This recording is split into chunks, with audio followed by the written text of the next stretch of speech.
Welcome to the Learning Pines YouTube. We hope this video helps. In this video, I will show how to make chicken gravy. First, after roasting your chicken, carefully collect all the delicious pan drippings from the roasting pan. Next, separate approximately 1/4 cup of the rendered fat from these drippings. Make sure to reserve the remaining flavorful liquid and any brown bits stuck to the bottom of the pan, as these are crucial for a rich, deep flavor in your homemade gravy. This initial step sets the foundation for a truly delicious sauce. Now, let's create the essential roux, which will thicken our gravy. Place your medium saucepan over medium heat and add the reserved chicken fat. Once it's shimmering, whisk in 2 level tablespoons of all-purpose flour. Continue whisking constantly for about 1 to 2 minutes.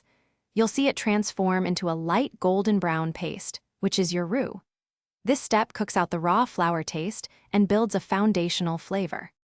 With your roux ready, it's time to add the liquid.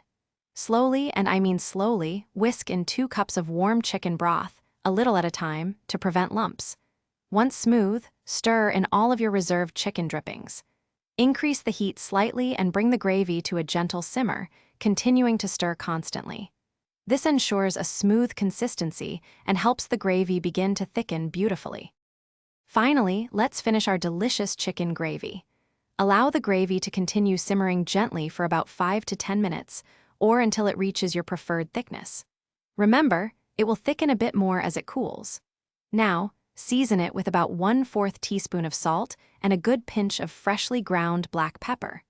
Always taste and adjust the seasonings to your liking before serving this wonderful homemade gravy. Thanks for watching. Consider subscribing if we helped you.